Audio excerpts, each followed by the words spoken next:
Bueno, como siempre son las 8:05 de la noche, empezamos con los que estén. Qué gusto tenerlos acá nuevamente, qué gusto saber que estamos una vez más reunidos en torno a la palabra de Dios. Sobre todo dándole gracias a Dios porque creo que esta ya es la octava semana, creo que son 2 meses que jamás imaginé llegar a 2 meses enseñando la palabra de Dios. Pero esto solamente obra, gracia y misericordia de Dios conmigo porque la verdad yo solo no podría hacer esto.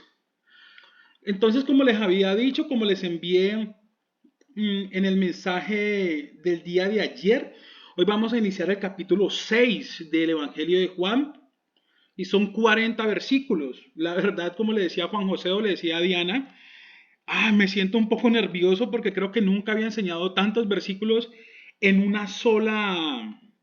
en un solo estudio bíblico, pero confiemos en el Señor que podamos sacar los 40.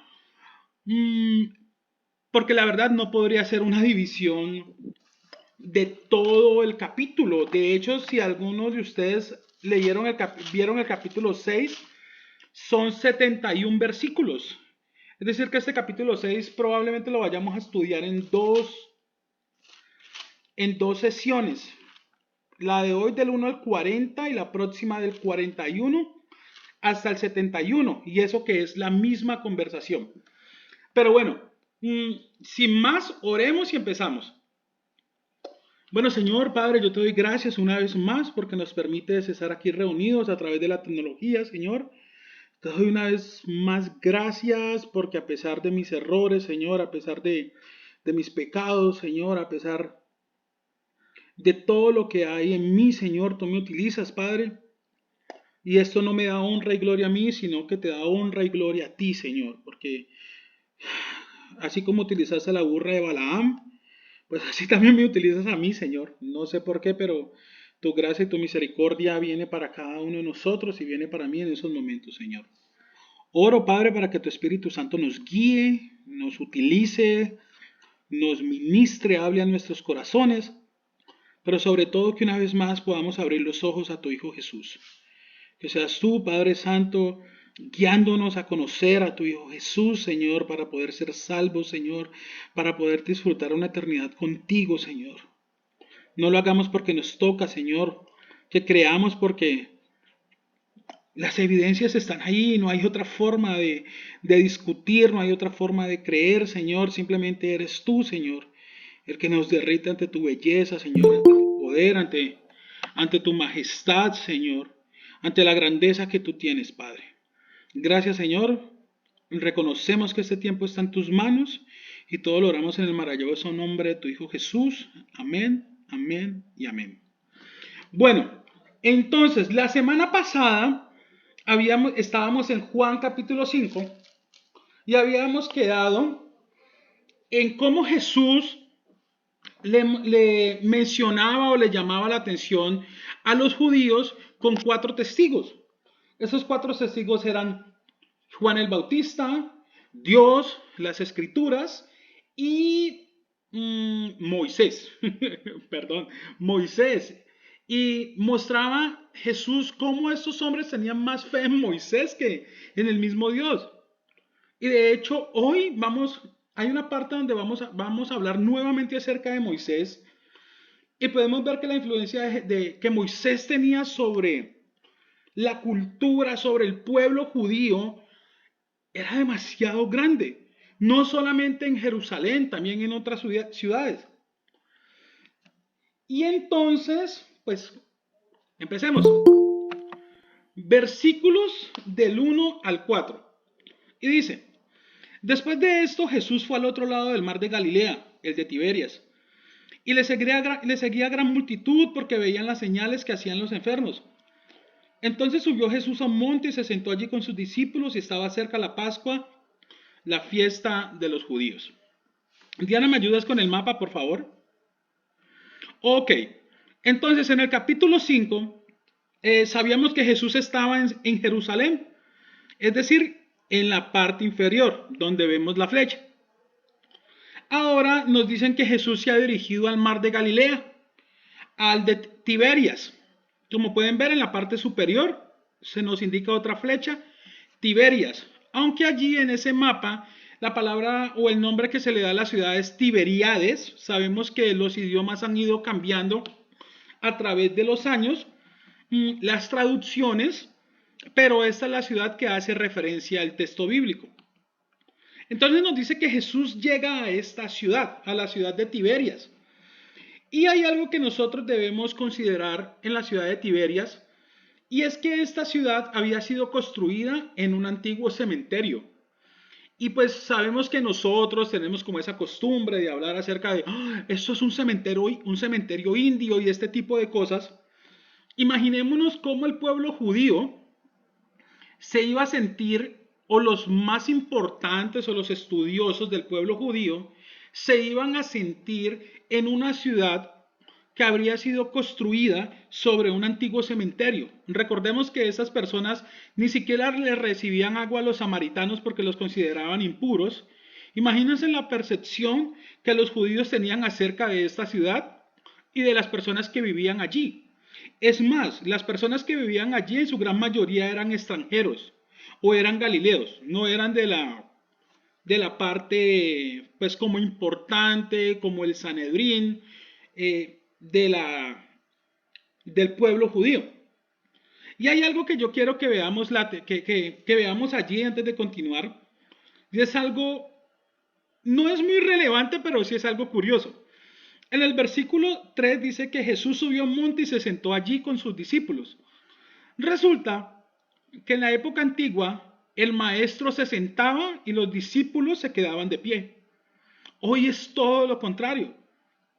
El maestro tiene que estar de pie y los estudiantes sentados. Pero ahí podemos ver un poco acerca de la cultura y la tradición de los judíos. Por eso recalco un poco en esto, para que aprendamos un poco acerca de las tradiciones de ellos. Pero continuemos, versículos 5 al 7. Y dice, cuando alzó Jesús los ojos y vio que había venido a él gran multitud, dijo a Felipe, ¿dónde compraremos pan para que coman esos? Pero esto decía para probarle, porque él sabía lo que había de hacer. Felipe le respondió, 200 denarios de pan no bastarían para que cada uno de ellos tomase un poco. Y bueno, entonces lo que podemos ver, imaginémonos la cena, llega Jesús a Tiberias, se sienta con sus discípulos y de un momento a otro alza la vista y multitud de personas, multitud. Y Jesús le hace una pregunta a Felipe. ¿Quién es este Felipe? Felipe era un discípulo de Juan el Bautista y ya hemos hablado de él, si estoy en lo correcto, en el capítulo 1, en el versículo 43, que es cuando Felipe llama a Natanael. No sé si recuerdan esa parte, pero eso lo leímos acerca de Felipe en el capítulo 1. Y entonces Jesús le hace una pregunta a Felipe, le dice, ¿con qué los vamos a alimentar? ¿De dónde compraremos pan? Pero Jesús sabía lo que iba a hacer, lo sabemos. Sin embargo, le hace esta pregunta a Felipe. Y el mismo texto nos dice que era para probarle. Y hay algo muy interesante con esa palabra probarle. Porque esa palabra probarle, en el idioma original era la palabra peirazo. O sea, sí, suena todo raro, pero creo que se pronuncia así. Pero esta palabra tiene dos significados o se puede utilizar en dos contextos. Y es la palabra escudriñar, pero también la palabra disciplinar. Entonces yo lo que podía ver es que cuando Jesús dice, o más bien cuando Juan dice que Jesús le hizo esa pregunta para probarle, hay dos intenciones en esto. La primera es ver qué hay en Felipe, qué hay dentro de Felipe, qué tanta fe tenía Felipe en Jesús. Pero la segunda para disciplinarlo. Tristemente nosotros en nuestra cultura occidental, cada vez que hablamos acerca de disciplinar a alguien, creemos que lo van a golpear. Ah, es que lo disciplinaron, lo golpearon. Pero necesariamente no es así. La disciplina también es una corrección. La disciplina también es llevar a alguien a que pueda tomar actitudes o cambios en su vida. Pero bueno, hay algo que también quiero que veamos aquí, y es que dice, Felipe le responde a Jesús que tiene 200 denarios. 200 denarios. Para nosotros es extraño decir 200 denarios, no sabemos de cuánto están hablando. Pero resulta que 200 denarios es demasiado dinero. Me puse a investigar un poco acerca de cuánto equivalían los 200 denarios. Resulta y pasa que un denario era el equivalente a un día de salario de trabajo. Es decir, que 200 denarios se equivalían a 200 días de trabajo.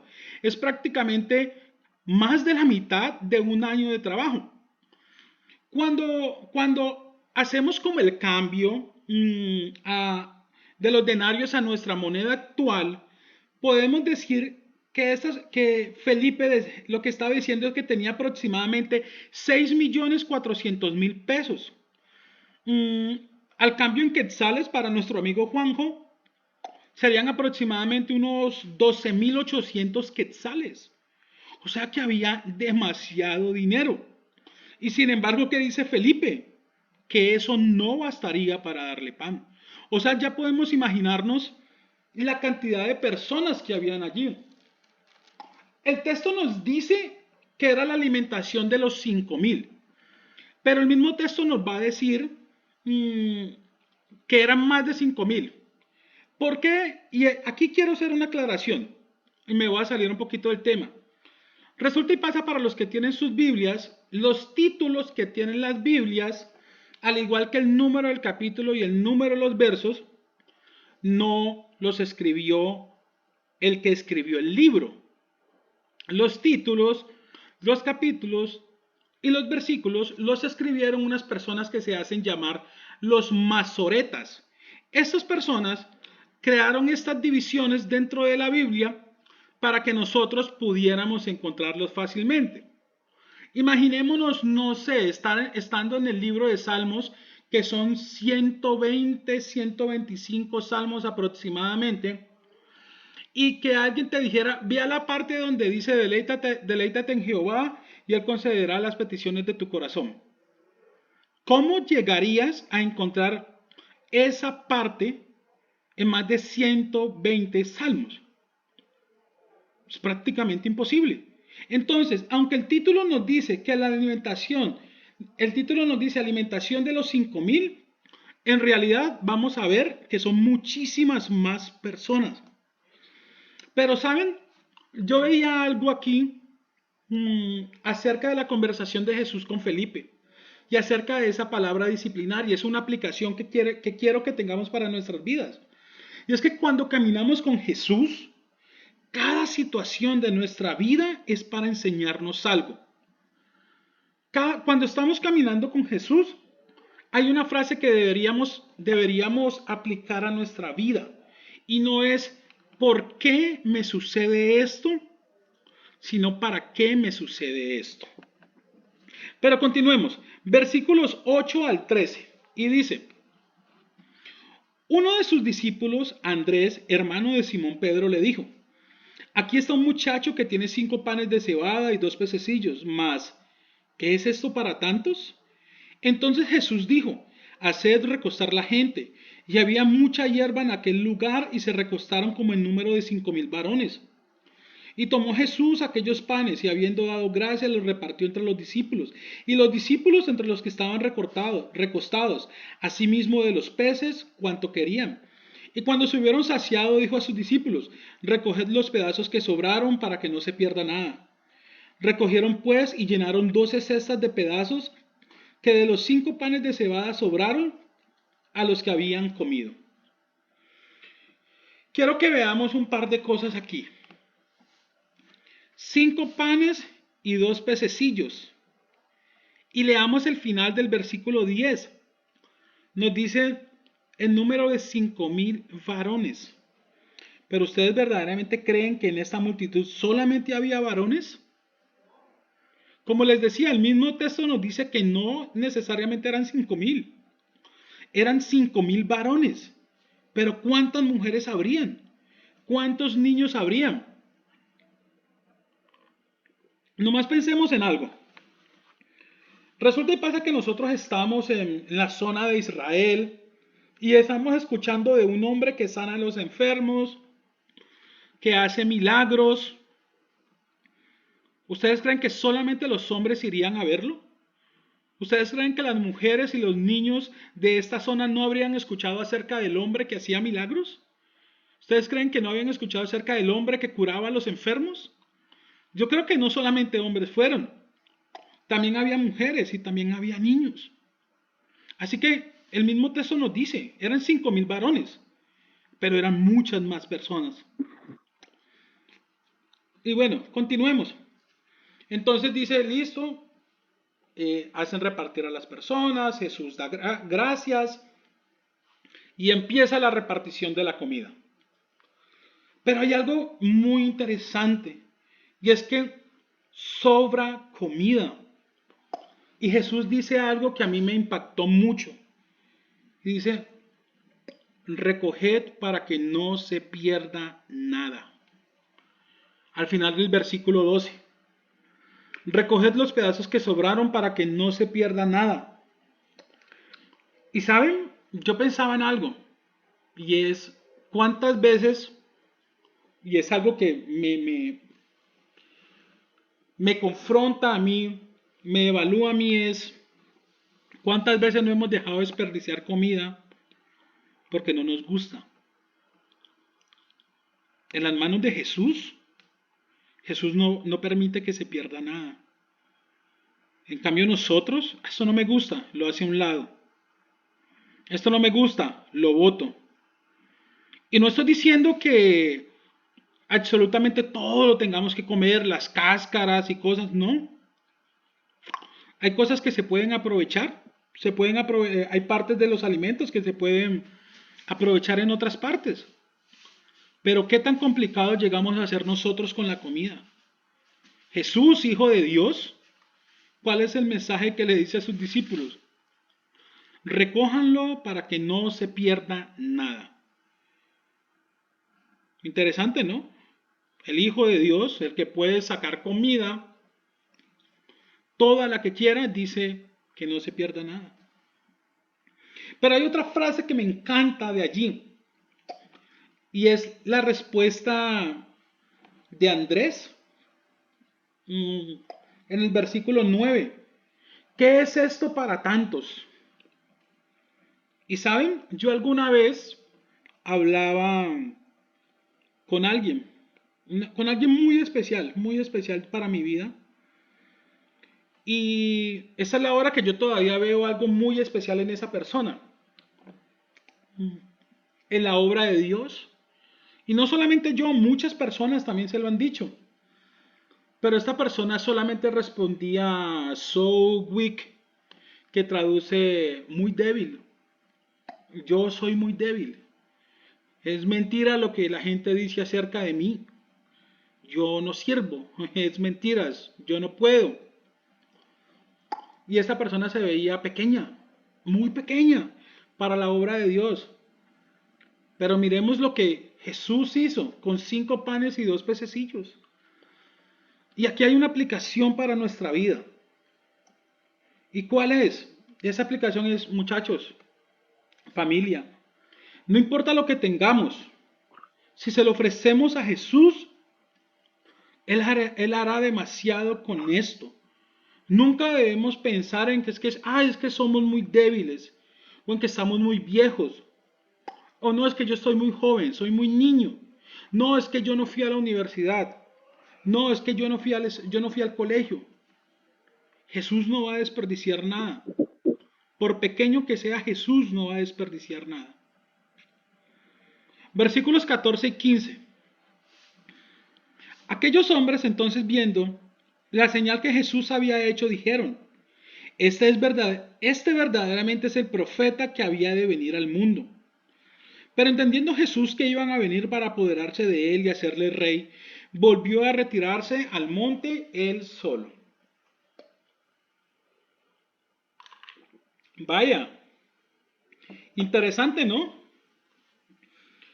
Estos hombres, dos cosas interesantes en este versículo. La primera, lo querían hacer rey, pero Jesús no lo permite. La segunda, y lo estoy diciendo en orden de importancia, es que estos hombres vieron a Jesús pero como un profeta, ¿no? ¿Cuál es el profeta más importante para ellos? Moisés. Es decir, que estos hombres no habían reconocido a Jesús como el Mesías. Estos hombres estaban convencidos de que Jesús era alguien como Moisés. Y todas las referencias de ellos iban hacia Moisés. No conocían a Jesús, no lo reconocían como un Mesías. Pero hay algo que quiero que veamos y estoy seguro que Dios me lo acaba de alumbrar. Y dice que lo querían convertir en rey. Pero es que el Mesías que iba a venir a ellos era un rey. O sea que es decir que estas personas, a este que lo habían visto como profeta o que lo estaban viendo como profeta, con sus propias manos, con sus propias fuerzas, ellos lo querían convertir en rey. Es decir, no por la obra de Dios, sino por ellos. Ellos eran los que querían convertir a Jesús en su rey. Pero Jesús dijo, no, no es de ellos. Y salió y se fue. ¿Y por qué estaban tan interesados los judíos en convertir a Jesús en rey?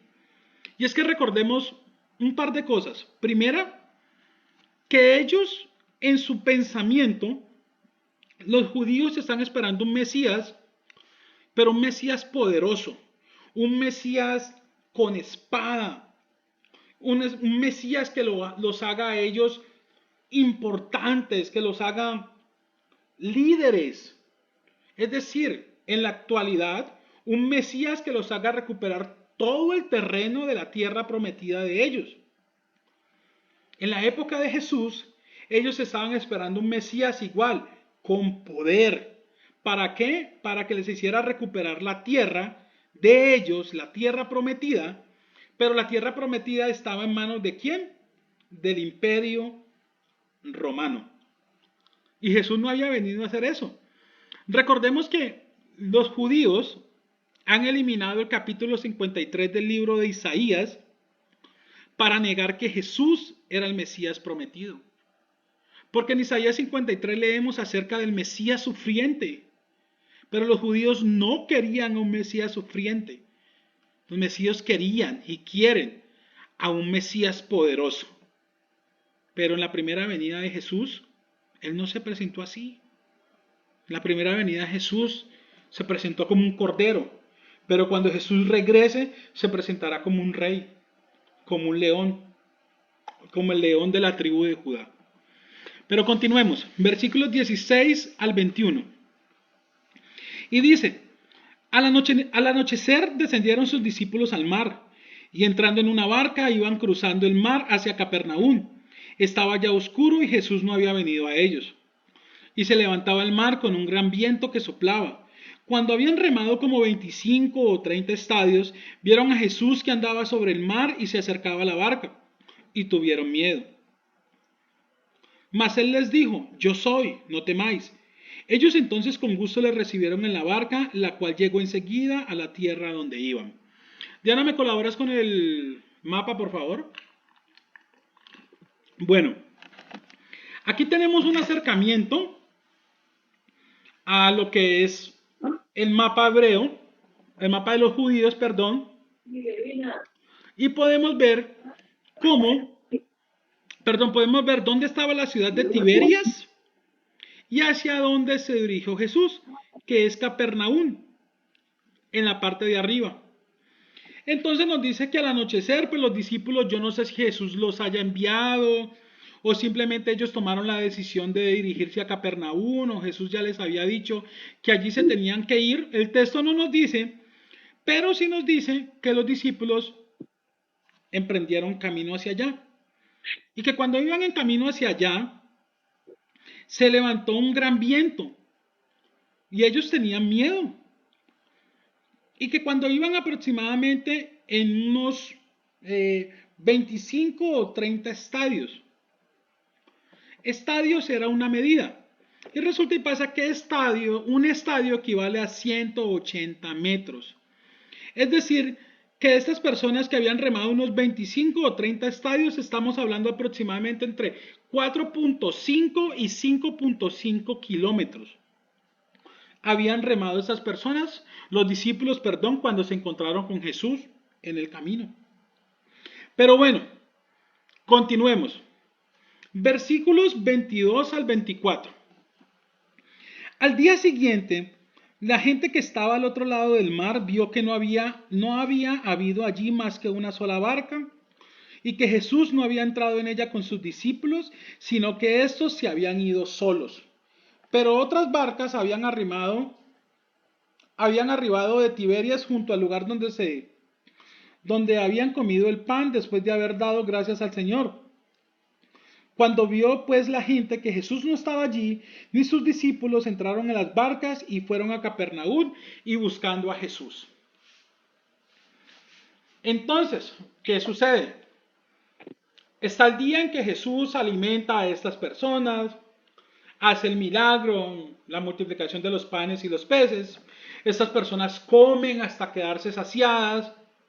Se les ocurre nombrar a Jesús rey. Jesús se separa de ellos. Llega el anochecer. Los discípulos se dirigen hacia Capernaum. Mientras tanto, Jesús los alcanza en el camino. Es decir, que esto sucedió de noche. Imagínense ustedes cómo quedan después de una buena comida. En el Instituto Bíblico en Guatemala nosotros decíamos después de almuerzo que nos daba el mal de coche o el mal del marrano, que comíamos y nos daban ganas de dormir. Así que con mucha seguridad a estas personas de Tiberia les dio el mal de coche. Comieron tanto que les dio sueño y se quedaron dormidos. Y al otro día se levantaron a buscar a Jesús y, oh, vaya sorpresa. Jesús no estaba por ningún lado. Sus discípulos no estaban por ningún lado. ¿Qué pasó aquí? Así que estos hombres, ¿qué hacen? Momento, Jesús tuvo que haber ido a Capernaum.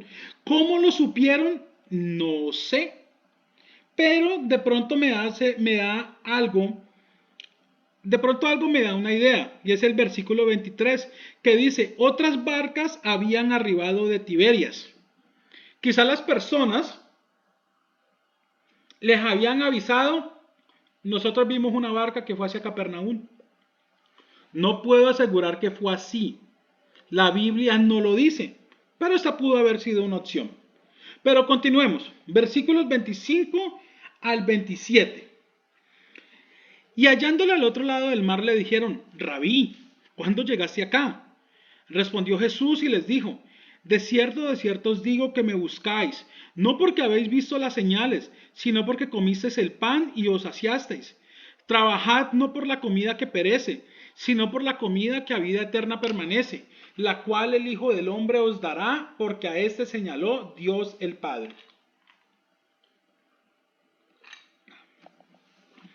Así que estos hombres, la gente de Tiberias, entra a sus barcas, llegan a Capernaum y se encuentran a Jesús.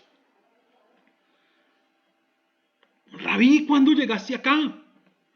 ¿Y qué es lo primero que hace Jesús? Los confronta, les habla con la verdad. Y es muy interesante porque hace un rato estaba hablando con alguien y hablábamos acerca de lo difícil que es hablar con la verdad hoy en día. Que decirle la verdad a alguien puede ser motivo de que te cataloguen como un opresor, que te cataloguen como alguien que fomenta el odio. Que es difícil hablar con la verdad, ¿no? Pero ¿qué es lo que hace Jesús? Jesús ni siquiera les dice, esos hombres le preguntan, ¿cuándo llegaste acá? Y Jesús no les dice, llegué hace media hora, llegué hace un par de horas. No, Jesús descubre las intenciones de su corazón y les dice, ustedes me buscan porque comieron pan y se saciaron. Y ahí vemos por qué lo querían convertir en rey. Porque Jesús les había dado de comer. ¿Les suena esto algo parecido? Estaban buscando a Jesús porque les habían dado de comer y lo querían volver rey. ¿A qué les suena parecido? Yo estoy seguro que más de uno ya sabe a qué le suena parecido esto. Pero continuemos. Entonces, curiosamente, algo que podemos ver aquí es que Jesús les dice a ellos, ustedes solamente me siguen por la comida, porque se saciaron. Pero la siguiente palabra que utiliza Jesús después de confrontarlos y decirles cuál era el motivo de que el motivo por el cual ellos lo buscaban, es una palabra que a mí me causó mucha curiosidad y risa al mismo tiempo. Ya les voy a decir por qué. Y es la palabra trabajad. La frase, trabajad por la comida que perece. ¿Y saben por qué me dio mucha risa esta frase? Porque resulta y pasa que en nuestra humanidad, en nuestro pensamiento, nosotros siempre queremos catalogar a alguien dentro de un grupo. ¿A qué me refiero? Es que, bueno, no voy a dar tantas vueltas. Por ejemplo, muchas personas utilizan ese versículo o utilizan este capítulo 6 para decir que Jesús era socialista o que Jesús era de izquierda porque les dio de comer a las personas. Pero resulta y pasa que lo primero que hizo Jesús después de revelar su corazón es que fue, los mandó a trabajar. Pero hay personas que como Jesús mandó a trabajar a las personas, entonces dicen que no. Miren que Jesús no es socialista, Jesús es de derecha, porque a Jesús le gusta el trabajo, que la gente produzca. Y tampoco es así. ¿Y saben por qué tampoco es así? Porque cada vez que Jesús habla de donde Él vive, habla acerca del reino de los cielos. Y sabemos que en un reino no se elige un presidente. Sabemos que en un reino no hay ideologías. Sabemos que en un reino hay un rey. Es decir, Jesús pertenece a la monarquía. Entonces, ¿por qué las personas quieren encerrar a Jesús como alguien de izquierda o como alguien de derecha? Porque es un afán. Es el afán de catalogar a las personas. Si a mí no me gusta el color blanco, entonces por obligación te tiene que gustar el negro. Si a mí no me gusta, no sé, el Cali, entonces por obligación me tiene que gustar el América de Cali. Pero podemos ver que Jesús no está encerrado en eso. Hay cosas en las cuales sí tenemos que ser radicales. Me gusta esto y punto. Pero hay otras cosas en las que no es necesario. Y aquí hay una advertencia para nosotros y es no encasillemos a Jesús en nuestros propios pensamientos. ¿A qué me refiero con esto? Y quiero ser más claro. En el mundo hay muchas ideologías. Hablemos en este caso de la política. Ideología de izquierda, ideología de derecha. Pero esas ideologías fueron creadas por los hombres. No fue creada por Jesús. Es decir, que Jesús está por fuera de eso. Versículos 28 y 29. Entonces le dijeron, ¿qué debemos hacer para poner en práctica las obras de Dios? Respondió Jesús y les dijo, esa es la obra de Dios, que creáis en el que Él ha enviado. Entonces continúa la conversación de Jesús con estos hombres y pues están hablando acerca de comida, una necesidad. Entonces, ¿qué dicen estos hombres? ¿Qué debemos hacer? ¿Qué hacemos para poner en práctica las obras de Dios?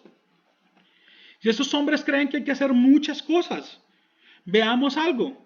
Y es que estos hombres dicen las obras en plural. En plural. Sin embargo, Jesús responde en singular. Una sola obra. ¿Y cuál es la obra que habla de Jesús? Creer en el que creáis en el que Él ha enviado. ¿Cuál es la obra de Dios? ¿Cuál es la obra que más le importa a Dios? Que creamos en el que Él ha enviado. ¿Y quién es ese? Es Jesús. Y esa palabra creer ya la hemos estudiado. en otros estudios bíblicos. Y esa palabra creer es la palabra pisteuo, que significa confiar, guardar, obedecer. Y es que tiene mucho sentido. Si a mí alguien me dice, si usted se tira por este barranco se va a golpear, y yo le creo que me voy a golpear, entonces yo me tiraría. Si yo me tiro, demuestro que no le estoy creyendo. Pero si no me tiro, entonces demuestro que sí le creí. Creer en una persona, por consecuencia, llega a obedecer a esa persona. ¿Ven la lógica? Por eso es que la palabra de creer tiene tanta importancia. La palabra creer tenemos que tenerla muy clara. Es creer, pero si yo creo, yo obedezco. ¿Y qué quiero que veamos aquí? La Iglesia Católica y muchas iglesias, y no solo iglesias, personas, hacen mucha referencia y hacen muchas cosas acerca de las obras. Hacer, hacer, hacer y hacer. La Iglesia Católica tiene algo que se llama las obras de misericordia. Dar de beber al sediento, dar de comer al hambriento, vestir al necesitado. Y eso no es malo. Para nada es malo. Y yo no voy a decir que no lo hagan. Pero resulta y pasa que en el caso de la Iglesia Católica dice que cuando tú haces estas obras, entonces te estás ganando el cielo. Pero ¿qué dice Dios? Que para ganarse el cielo, que la única obra que le importa a Dios es creer en Jesús. Y momento, esto no quiere decir que entonces porque creímos en Jesús, entonces ya no tenemos que hacer obras. No, por el contrario, porque yo creo en Jesús y como Dios es amor y Jesús es amor y Jesús amó a los demás, entonces yo amo a los demás como Jesús los amó. ¿Y cómo amo a los demás? Dándole de comer al hambriento, dándole de comer al hambriento, dándole de beber al sediento, vistiendo al desnudo. ¿Ven? La diferencia entre la Iglesia Católica y el verdadero cristianismo o el mensaje de Cristo, ¿cuál es? Que aquí en el cristianismo o en el mensaje de Cristo es yo creo y lo que yo he creído se refleja en obras. Pero en la Iglesia Católica, ¿cómo es? Porque yo hago cosas, entonces yo sí soy cristiano. Para el verdadero cristianismo, para el mensaje de Cristo, lo que importa es el corazón. Para la Iglesia Católica, lo importante no es el corazón, lo importante es lo que se hace. Es una gran diferencia. Una gran diferencia. Y entonces, ¿qué es lo importante para cada uno de nosotros? Es creer en Jesús. ¿Qué es lo que Dios espera de nosotros? Que creamos y obedezcamos en Jesús. Esa es la aplicación para nosotros. Creer en Jesús. Y es que muchas personas hoy en día hablan acerca de las obras. Ustedes no han escuchado acerca, y voy a dar un ejemplo fuera de la Iglesia Católica. No han escuchado esa, o han leído esa frase que publican, dice, eh, la religión verdadera es ser buena persona. ¿No se han puesto a pensar en el mensaje tan terrible que es esa frase? Empezando que esa frase elimina a Dios por completo de la ecuación. Esa frase le hace caer toda la responsabilidad, nos hace caer toda la responsabilidad de ser buenos a nosotros, cuando por naturaleza nosotros somos malos.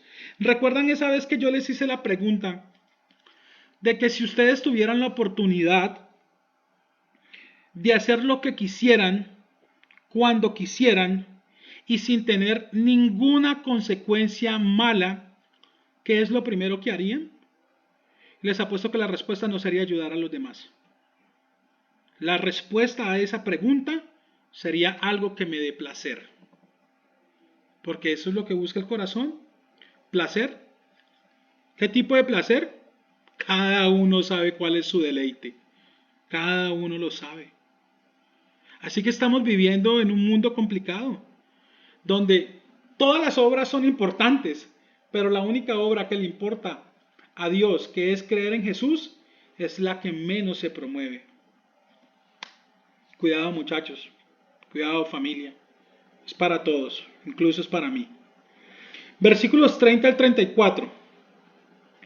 Le dijeron entonces, ¿qué señal pues haces tú para que veamos y te creamos? ¿Qué obra haces? Nuestros padres comieron el maná en el desierto, como está escrito. Pan del cielo les dio a comer. Y Jesús les dijo, de cierto os digo, no os dio Moisés el pan del cielo, mas mi Padre os da el verdadero pan del cielo. Porque el pan de Dios es aquel que descendió del cielo y da vida al mundo. Le dijeron, Señor, danos siempre de este pan.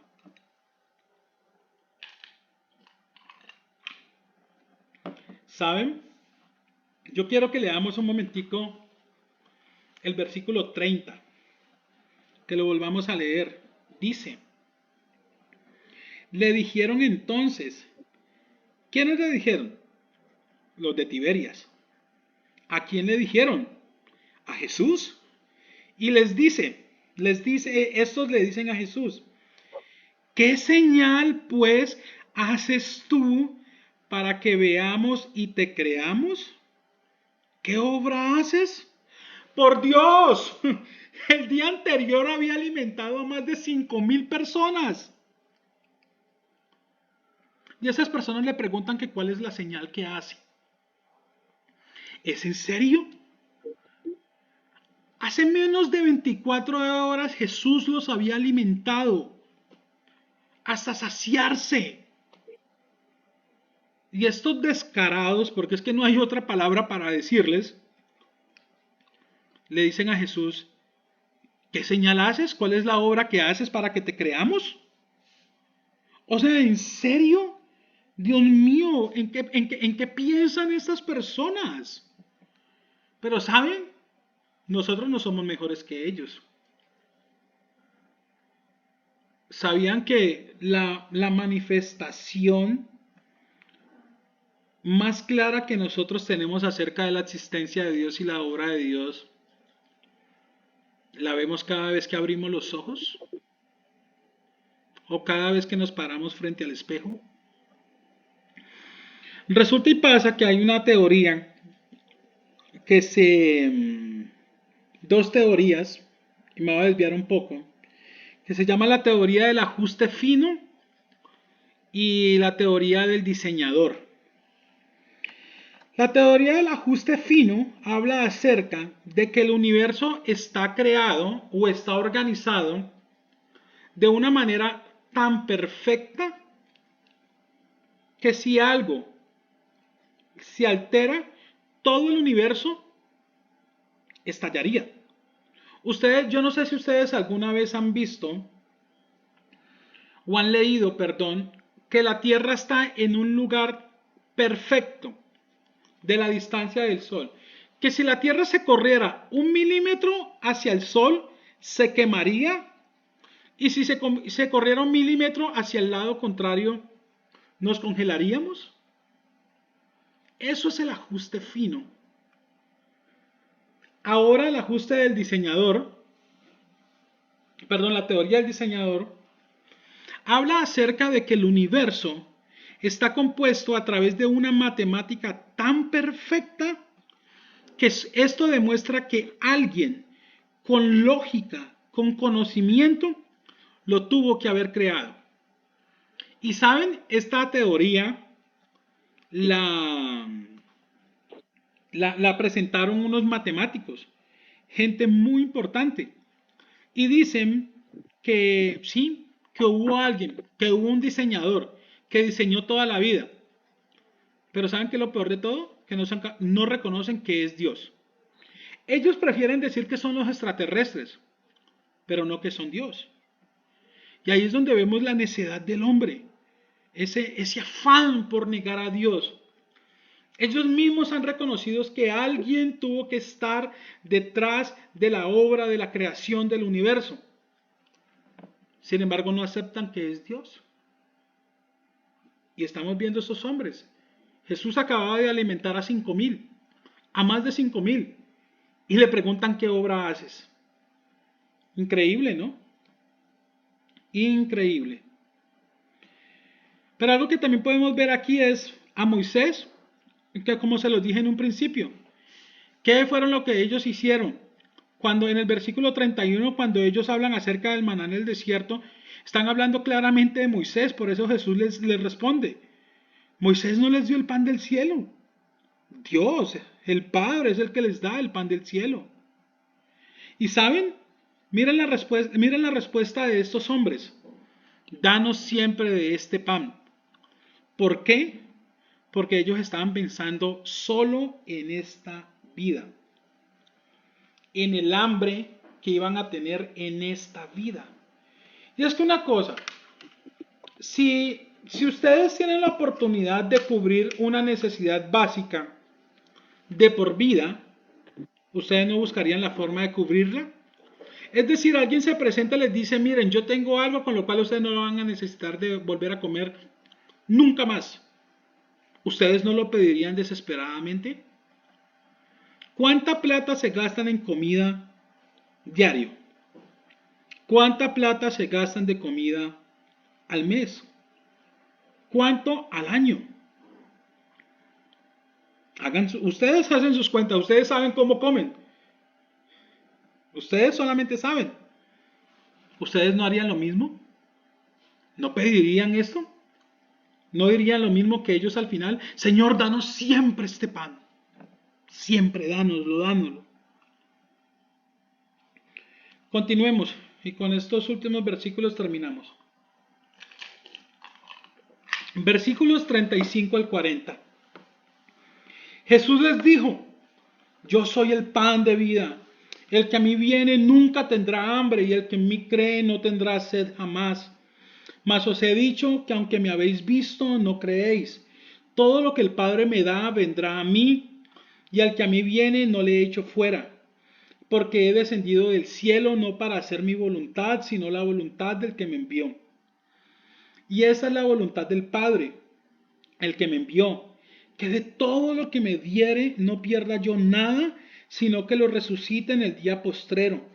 Y esta es la voluntad del que me ha enviado, que todo aquel que ve al Hijo y cree en Él tenga vida eterna, y yo le resucitaré en el día postrero. ¿Saben? En estos 35, en estos 5 versículos, de los versículos 35 al 40, hay una cantidad de doctrina, una cantidad de pensamiento, hay una cantidad de teología que podríamos pasarnos meses y años estudiándolo y no terminaríamos. Yo creo que perfectamente podríamos pasarnos toda una vida estudiando esos 5 versículos y no terminaríamos. Pero quiero que nos enfoquemos en algo. Y es la frase del versículo 35. ¿Cuál es la respuesta que les da Jesús cuando esos hombres les dicen que les den el pan? Yo soy el pan de vida. ¿Y por qué quiero que nos enfoquemos en esta frase? En el libro de Juan hay 7 veces en las cuales Jesús dice, yo soy tal cosa. Creo que eso ya lo hemos hablado. Y es que la frase yo soy fue la forma en que Dios se reveló a Moisés cuando en el evento de la zarza ardiente, cuando lo manda a Egipto. Moisés le pregunta, Señor, y si me preguntan quién me envió, ¿qué les respondo? Y Dios le dice, diles que yo soy el que te envió. Cada vez que Jesús utiliza esa frase yo soy, Jesús está declarando que Él es Dios. Pero ahorita en esta situación está diciendo, yo soy el pan de vida. Y quiero que pensemos un poco, o más bien que estudiemos un poco acerca del pan y el significado del pan en la cultura judía. El pan era parte de la alimentación diaria de ellos, hacía parte prácticamente de la gran mayoría de sus comidas. Es decir, el pan sería para el colombiano el arroz o para el guatemalteco las tortillas o los frijoles. Más o menos lo mismo. Pero resulta y pasa que el pan tiene algo muy interesante. Y es que en las tradiciones se decía que perdón, perdón, se decía que dos reyes se enfrentaban. Cuando uno iba perdiendo, ¿cierto? La forma en que el que iba perdiendo se quería reconciliar con el que iba ganando era ofrecerle el pan. Bueno, era ofrecerle pan. ¿Cómo se llegaba a la paz? Por decir, o a terminar esta guerra. Los dos reyes se citaban, los dos que estaban en desacuerdo en esta batalla se citaban, tomaban el pan, lo partían, lo comían y así se solucionaba la guerra. Quizás para nosotros esto no sea muy significativo, pero yo les hago una pregunta. Ustedes cuando se sientan a comer a la mesa, normalmente, ¿quiénes son las personas que están alrededor de ustedes? Normalmente las personas que están con las que ustedes viven, sus personas allegadas. Cuando arman un plan para salir a comer, cuando armamos un plan para salir a comer, aunque yo ya no salgo, ¿con quiénes salen? ¿Con quiénes salimos? Con nuestras personas allegadas. Cuando vamos a comer a algún lugar, yo no sé si a ustedes les ha pasado, que se sientan en una mesa y algún desconocido se sienta en la mesa, en la misma mesa que uno. ¿Ustedes no se sienten extraños? Como, ¿y de qué le hablo? ¿Será que está viendo cómo yo estoy comiendo? ¿Por qué? Porque es que la mesa es un símbolo de unión. La mesa es un símbolo de hermandad. La comida es un símbolo de amistad, de camaradería. Aquí está Carlos Fernando. Carlos Fernando alguna vez publicó en su Facebook, si mal no estoy, algo que decía que él no cocinaba para cualquiera. Y es que es verdad, uno no cocina para cualquiera, uno cocina para alguien especial. Y lo mismo sucede cuando se parte la mesa, perdón, cuando se sienta a la mesa. Así que el hecho que Jesús dijera que Él era el pan tiene un trasfondo muy interesante. ¿Y saben cuál es? En que Jesús era el medio o es el medio por el cual el hombre pecador que estaba en guerra con Dios se puede reconciliar. Es más, quizás a ustedes no les vuele la cabeza tanto como a mí, pero deseo que algún día lo puedan dimensionar de esta forma. Y es que el Dios creador del universo se hace hombre y permite ser molido como un pan en la cruz del Calvario para reconciliarse con el hombre pecador. ¿No era más fácil Dios acabar con el hombre pecador? Sin embargo, Dios en su gigantesco amor, en su inmensa misericordia y en su inmensa gracia, se hace hombre y se permite ser molido como un pan en la cruz del Calvario para reconciliar al pecador a través de la muerte de su Hijo. Pero Carlos, un momento, ¿por qué estás diciendo eso? ¿Por qué estás diciendo que éramos enemigos de Dios? ¿Por qué? Porque es que somos felices pecando. Nuestra naturaleza es pecaminosa. Y todo aquel que peca es enemigo de Dios. Pero Carlos, ¿dónde dice eso en la Biblia? Romanos 5:10. Me disculparán, olvidé poner ese versículo. pero se los voy a leer. Y dice, porque si cuando éramos enemigos fuimos reconciliados con Dios por la muerte de su Hijo, mucho más habiendo sido reconciliados seremos salvos por su vida. Romanos 5:10. Pecadores reconciliados.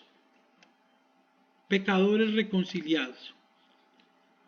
Así que la declaración que está haciendo Jesús es bastante importante y bastante necesaria. ¿Recuerdan cuando Jesús les dijo, trabajad? En el versículo, regálenme un momento.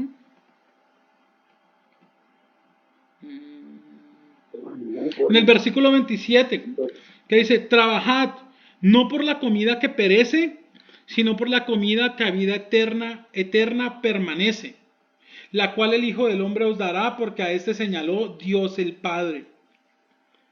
Y aquí podemos ver la aplicación para nuestra vida. Y es que debemos esforzarnos en conocer a Jesús. Debemos esforzarnos en creerle a Jesús. Y miremos algo más para que vayamos terminando. ¿Se han dado cuenta, o yo no sé si lo notaron, que en los últimos versículos, en versículos de 30 al 40, Jesús habla 2 veces acerca del día postrero, acerca de la resurrección en el día postrero? Lo habla en el versículo 40 y en el versículo 39. Y algo que ya hemos estudiado y que ya hemos visto antes, es que cuando un judío, y no solamente un judío, nosotros también repetimos algo, es porque esto tiene un verdadero valor, tiene una importancia, que hay que prestarle atención a eso. Así que si Jesús está hablando acerca de la resurrección en el día postrero, nosotros también deberíamos prestarle atención a eso. Muchachos, familia, unos van a ser resucitados para vivir una eternidad con Él. Otros van a ser resucitados para tener una condenación eterna. ¿Cuál eligen ustedes? ¿Cuál eligen ustedes? Para terminar, quiero leerles 2 versículos bíblicos. Bueno, son varios versículos bíblicos, pero con esto vamos a terminar. El primero es, y si quieren anotarlo, el primero es Salmo 37:25. Y dice, yo fui joven y ya soy viejo, y no he visto al justo desamparado, ni a su descendencia mendigando pan. Mateo 6:31 al 34. Por tanto, no se preocupen diciendo qué comeremos, o qué beberemos, o con qué nos vestiremos, porque los gentiles, es decir, los que no creen en Jesús, buscan ansiosamente todas estas cosas que el Padre Celestial sabe que ustedes necesitan. Pero busquen primero su reino y su justicia, y todas estas cosas les serán añadidas. Por tanto, no se preocupen por el día de mañana, porque el día de mañana se cuidará de sí mismo. Bástenle a cada día sus propios problemas. ¿Y por qué quería terminar con estos 2 versículos? Por lo mismo que dijo Jesús. Muchachos, cuando estamos en Jesús, Él tiene cuidado de nosotros. Mira, les voy a contar algo personal. Hoy tenía que preparar el almuerzo. Y la verdad es que yo no sé preparar arroz blanco. Sé preparar arroz integral, pero no sé preparar arroz blanco. De hecho, el arroz integral me queda muy rico. Pero ya se me había acabado el arroz integral, así que preparé arroz blanco. Me quedó horrible, horrible, horrible, horrible ese arroz. ¿Y qué hice? Iba a renegar acerca del arroz. Pero algo dentro de mí me dijo, estoy seguro que fue Dios o el Espíritu Santo recordándome algo en mi cabeza. Dios tiene cuidado de ti y tienes comida. Tienes el arroz para preparar. Tuviste arroz para preparar. el hecho de que te haya quedado horrible no es culpa de Dios. Es tu responsabilidad porque no lo sabes preparar. Dios me proveyó a mí el arroz, me proveyó el azúcar, ¿qué es el azúcar? La sal, me proveyó el aceite, me proveyó la estufa, me proveyó el gas, me proveyó manos, me proveyó cerebro, me proveyó ojos. Dios me dio todo para que preparara un buen arroz, pero yo no lo supe preparar bien. Y ahí es donde se cumple esto. Dios tiene cuidado de nosotros. Dios tiene mucho cuidado de nosotros. Pero hay una parte en la cual nosotros tenemos que ser responsables. Así que muchachos, familia, trabajemos, esforcémonos por conocer a Jesús, por creer en Él. Él es el verdadero pan de vida. No seamos como los de Tiberias que lo seguían porque había cubierto una necesidad pasajera. Hay una necesidad eterna. ¿Cuál es esa necesidad eterna? La vida eterna, a la cual solamente tendremos acceso a través de Jesús.